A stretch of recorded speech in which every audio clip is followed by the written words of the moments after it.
पवारांची आजची ही तिसरी पत्रकार परिषद। यामध्ये पहिल्यांदा रोहित पवारांनी पायलटवर थेट आरोप केला आहे। रोहित पवारांचा नवा आरोप आहे एनसीपीच्या एका गटावर आणि विलीनीकरणाच्या मुद्द्यावर।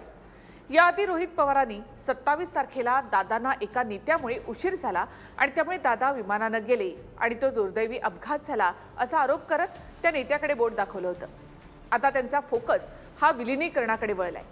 एनसीपी मधल्या एका विशिष्ट गटाकडे रोहित पवार वारंवार बोट दाखवत आहेत।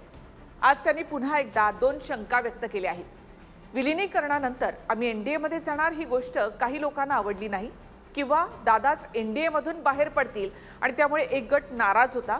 दोघांपैकी एका दृष्टिकोनातील गटाने हा अपघाताचा कट रचला होता का असा मोठा गंभीर आरोप रोहित पवारांनी केलाय। रोहित पवारांनी एनसीपी मधल्या एका गटावर 2 वेळा आरोप केले, पण त्यांनी आतापर्यंत कोणाचंही नाव यामध्ये घेतलं नाही। दादांना रात्री निघण्यास कोणत्या नेत्यामुळे उशीर झाला असा सवाल रोहित पवारांनी केला, पण त्यांनी नाव घेतलं नाही। पण प्रफुल्ल पटेल यांनी मी दादांना फोन केला होता, मी माझ्या सहकार्याशी बोलू शकत नाही का, यामध्ये माझा काय दोष असा सवाल केला होता। तर तटकरे यांनी सुद्धा माझी भेट पूर्वनियोजित होती, मी माझ्या नेत्याला भेटायला गेलो होतो असं म्हटलंय। पटेलांनी आता विलीनीकरणावर चर्चा होणार नाही हे सुद्धा जाहीर केले। रोहित पवार विलीनीकरणावरून बोट दाखवतायत, पण नेत्यांचं नाव मात्र घेत नाही।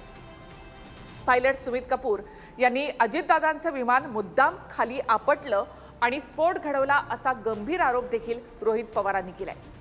यावर आता लोक म्हणतायत की यामध्ये पायलट सुद्धा मरणारच होता, मग तो असं का करेल? तर यावर रोहित पवारांचं उत्तर आहे, कौटुंबिक अडचणींमुळे पायलटना ब्लॅकमेल त्याला करण्यात आलेलं होतं का हे देखील तपासा। मोठा स्फोट करण्यासाठी विमानामध्ये अतिरिक्त इंधन ठेवण्यात आल्याचा दावा सुद्धा रोहित पवार करतायत। VSR कंपनीच्या मालकाचा मुलगा परदेशात पळून गेल्याचा दावा सुद्धा रोहित पवारांनी केला। या सगळ्यामध्ये रोहित पवारांनी 3ही पत्रकार परिषदांमध्ये पायलट कंपनी यांच्यावर थेट आरोप केले। मात्र एनसीपीच्या त्या एका गटाचं किंवा नेत्याचं थेट नाव घेणं रोहित पवार का टाळतायत?